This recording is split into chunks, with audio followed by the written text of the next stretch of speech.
Okay, welcome back to some of our home learning lessons. Now, this lesson is I recognise beginning, middle and end. Now, this is a very simplistic way of looking at stories. Of course, stories don't just have a beginning, a middle and end. Stories might have a grand, long opening with loads of description and detail. It might build up to an incredible problem that needs to be solved. At the last second, there might be a plot twist. Everything changes, it's left on a cliffhanger.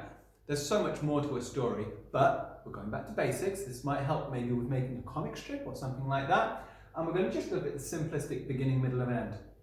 And part of it is kind of a little game that you could play at home with your family. I've drawn 3 pictures, okay? Now you might think this creates quite a simple story.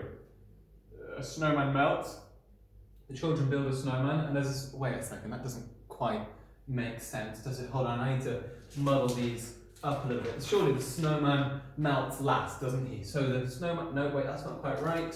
Here we go. So, simple story. One freezing, icy night. The children were out playing in the snow. Their teeth were chattering, their fingers were shivering. Eventually they created the most magnificent snowman in the world. His name was Monsieur Snowman. He stood there gallantly, proudly, in the snow and ice. However, later the next day, as the sun came out and beamed down its warm rays, the snowman slowly melted away and faded into water. Il est mort, which is French for he is dead. Okay, that could be my story, couldn't it? Yeah, it has a simple beginning. The children are doing something, they make something. In the middle, they have created it. There it stands, and at the end, it all fades away again. Bit of a sort of mountain going on there. Actually, I could change this around a little bit, couldn't I? We could have, what about if I just move these? I know, I'm going to pop this here, and this here, actually. You're thinking, wait a second, but you know what? This is the game, because I can recreate a new story now. From the liquid in the ground, up arose the most incredible creature on earth. There he stood, the snowman, standing with his nose out proud. But later on, the children, worried by what danger could appear from this unusual beast, ripped his body apart and made him exist no more. There you go, I've twisted the whole story around. He rises from the ground, he stands there proudly. This time they take him apart. Yeah, I could do one more. Maybe this time we start the same way.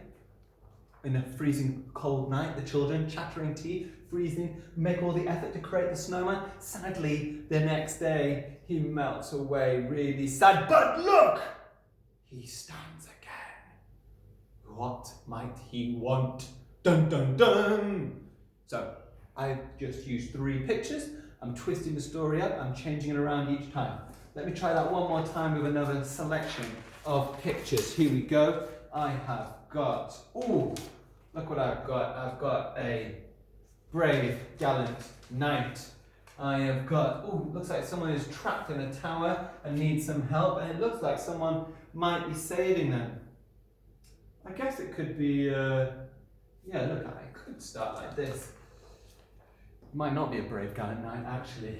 It could be the evil, cruel knight locked the man in the castle, descended from the tower and ripped the rope away, leaving him helpless and alone.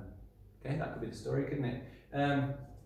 Or, I'll tell you what, I'm going to leave it with this one, because I think this one might be the more obvious. There could be a brave, gallant knight who passes by and hears someone screaming for help, and finally they rescue them and save the day. So what have I got here? We've got early one morning. Don't change that around. We've got, there was once a brave, gallant knight. Gallant, I like that word, yeah, showing that they're of great honour and great strength, called Nora.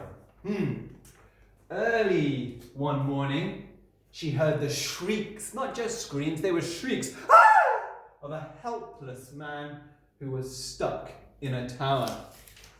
So, what did she do? Well, without hesitation, not stopping for one moment. No, look at this fronted adverbial I've got at the start. If you're stuck with what fronted adverbials are, go and check out the videos. She lobbed a rope. She didn't just throw it. She lobbed a rope up to his window and bravely helped the man down. So, here's my little story with my 3 pictures. Your job, you're going to create 3 different pictures. I want you to create 3 different stories for those 3 different pictures. So you're going to muddle them around, put them in different orders. I want you to write sentences for each, and I want you to think about different beginnings, middles and ends to stories. A little game for you to have a little go at home. Could you take some pictures of it, please, for me? Send it in either Google Classrooms or email us on our school email account.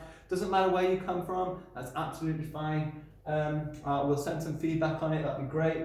That's your job. 3 pictures, muddle them around, 3 different stories, off you go.